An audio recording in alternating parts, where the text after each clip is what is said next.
The Great Wall of China, one of the most fascinating wonders of the world, serves as the central focus of the film. It took more than 1,700 years to build, covering an area of 9,000. According to legend, the wall shields the civilization there from a variety of threats, both known and unknowable. The first scene of the film shows the European mercenaries William, Garin, and Pero Tovar riding a horse through a desert while carrying a group of men.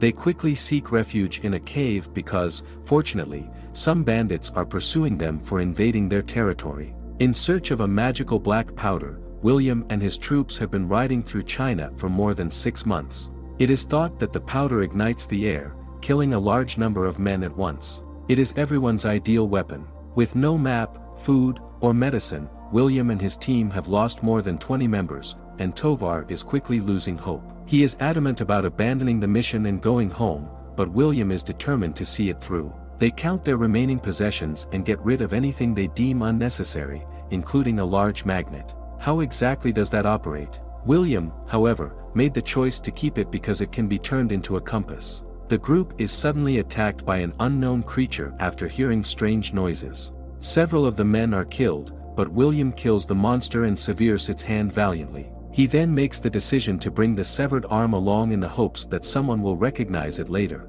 The group is reduced to William and Tovar as they continue their journey towards the Great Wall. They soon encounter numerous arrows from Chinese soldiers of the unnamed order. The 2 Europeans are helpless and immediately give up. They show the monster's arm as they are being led inside. The soldiers are shocked to see this and immediately rush to inform General Xiao, strategist Wang, and Commander Lin, who, surprisingly, speaks English, of the situation. General Xiao is shocked to learn that the monster attacked them in the mountains 2 days ago. It seems like everyone is aware of its history. William also makes up his visit's purpose, claiming he came to trade but was ambushed. Though Lin doesn't believe him, strategist Wang counsels the commander to keep the prisoners alive since they defeated the powerful monster by themselves. A soldier rushes in and interrupts their conversation by saying that more creatures have been seen moving towards the wall. Without wasting any time, the general gathers his armies and, under Lin's leadership, leads the Crane Corps, foot soldiers, archers, and other troops up to the top of the wall, while Tovar and William are still imprisoned. When it is finally established that the monster was a Tao Te, which weren't supposed to attack for another 9 days, thousands of these creatures immediately begin charging the wall, prompting the soldiers to fire their weapons.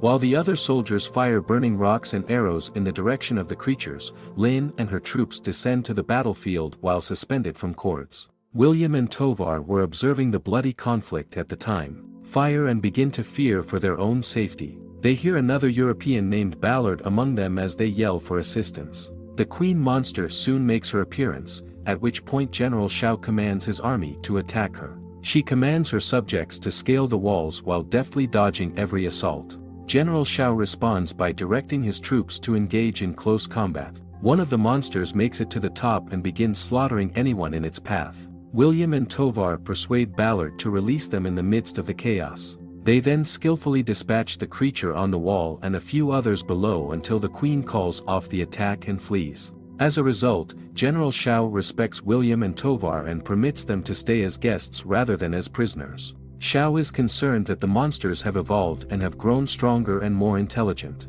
Ballard is finally introduced to William and Tovar in the following scene, where it is learned that he too had traveled to China 25 years earlier in search of black powder. After being captured, he agreed to teach the Chinese English and Latin in return for their release as part of a deal that he made with them. The Nameless Order recognizes William and Tovar for their bravery and valor at night. There, to everyone's delight, William displays his archery prowess. He gets to know Lin as well and discovers that they are similar. They were both drafted into the military at a very young age. Lin disagrees, though, and she takes him to see how she struggles while suspended from the cord. She talks to him about trust and clarifies that in this army, soldiers fight for reasons other than survival and gain. Their lives are dedicated to something greater. They always have each other's backs and trust each other implicitly. She then tries to convince William to jump, but he isn't quite confident enough to do so, demonstrating how different they are from one another. Later on in the evening,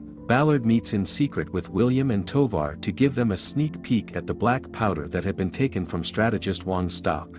He claims that the ideal time for them to flee will be right before the Tao Te return for battle. Wang then has a conversation with William and Tovar about a magnetic stone they had brought. The latter, who is very knowledgeable in science, thinks that the strange stone might be able to aid them in their struggle against the Tao Te. Wang then proceeds to tell them the taught legend. It turns out that there was an emperor who was consumed by greed 200 centuries ago, up until Calamity sent a meteor that crashed into the Go-Wu mountain, turning it green and unleashing Ganon. He deceived thousands of people and terrorized the region. By the taught, I mean. Since then, these monsters have returned every 60 years to terrorize China's north. They serve as a constant reminder of the consequences of unchecked human greed. The Tao Te bring food to their queen and eat anything, living or dead. She can reproduce only with the food they provide. The capital's 2 million inhabitants are only 400 kilometers away, and no part of the world would be secure if the Tao Te ever acquired that level of nourishment.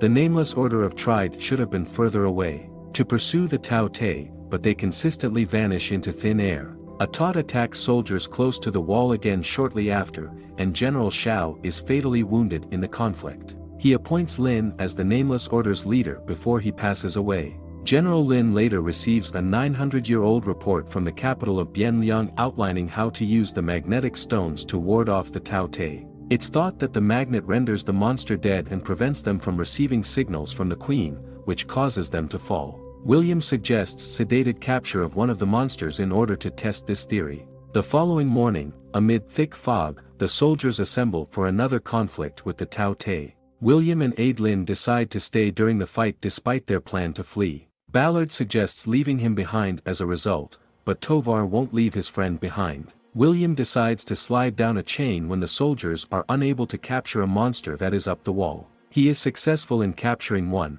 but he is unaware that another monster is nearby. Fortunately, Tovar saves him by arriving just in time. The two are soon attacked, but Lin defends them by firing black powder rockets that explode some of the monsters. With this, the mission is successful and the Europeans are saved. When William has recovered, Lin talks to him about the black powder, calling it a well-kept wall secret. Because of its potential for destruction, she describes it as a terrible weapon that should never be used. She continues by saying that the Tao Te's greed and that of men are not all that dissimilar. When the soldiers later put the magnet theory to the test, it is discovered that the monster can be tamed using it. The beast is then delivered to the emperor per imperial order by a lieutenant. As Tovar criticizes William for abandoning their plan to steal black powder, William goes to thank him. William is reminded by him that he is a thief, a liar, and a murderer. He will never be a good man. The soldiers in the following scene notice some activity close to the wall's base. They discover a sizable hole that the monsters have made when they rush to investigate. They are currently traveling to the capital. Tovar and Ballard discover the black powder concealed in the walls in the interim. They use some of it to blow open the door to the room where the majority of the powder has been stored while the soldiers are distracted by other tasks. It was dangerous. William notices the commotion and discovers the two attempting to steal the powder. He begs them to stop, but they won't, and instead they knock him out and flee. Lin, on the other hand, makes the decision to fly to Beyond Liang to defend the emperor. However, she is informed of Tovar and Ballard's treachery before they could set out on their journey. She accuses William of working with the two, and she declares that if she weren't the general, she would have killed him herself. But a young soldier who saw everything says that William actually made an attempt to stop the other two from taking the powder. But before moving her troops towards the capital city, Lin locks up William. She also dispatches a cavalry to pursue Ballard and Tovar. Ballard be in the midst of this as the two travel through the arid landscape, robs Tovar and abandons him in a remote location. The soldiers rode hot air balloons to the city one at a time. William is also set free and instructed to return to his world and inform the people there of the impending danger. He decides not to go, though, and sticks around to take on the monsters. He then gets on a balloon and heads for the capital after learning that the only way to save the world is by killing the queen. Ballard is taken hostage by the thieves at night in another location. They accidentally light the black powder while searching through his belongings. Sadly, the powder instantly explodes, killing everyone there and then. The cavalry Lin sent from the capital city captures Tovar in the meantime. The taught awakens when the young, naive emperor briefly removes the magnetic stone while experimenting on the monster. He eventually manages to control the situation, but by then it's too late. Thousands of Tot have already been called to the creature's location. The majority of the city is quickly destroyed by the deadly beasts. Hot air balloons are used by Lin and her group to battle Tot above the city, but as the balloons begin to catch fire, some of the soldiers perish instantly. William saves Lin from a nearly identical fate when he arrives just in time. As they come together, they see that thousands of Tot have gathered around the queen. The plan to use the captured Tot to kill the queen is presented to the emperor by Lin and the others in the following scene. The emperor nods in agreement and tells them to go see the monster down there. To bring the beast to the queen, the soldiers lace it with explosives and feed it meat. To avoid trouble, they attempt to sneak through the underground canal, but an unexpected Tot appears. A young warrior gives himself in selfless sacrifice as time is running out. Consequently, the others were able to carry out the mission. The captured Tot is then carefully released as William, Lin, and Wang enter a tower, rejoining the other monsters. Wang keeps watch at the base while William and Lin ascend the tower and kill the queen. The queen is protected by larger animals with thick scales when William fires rockets at her from above. The beasts eventually storm the tower and start attacking. Just before he is killed, Wang, who is at the bottom, throws a Lin, or the magnet.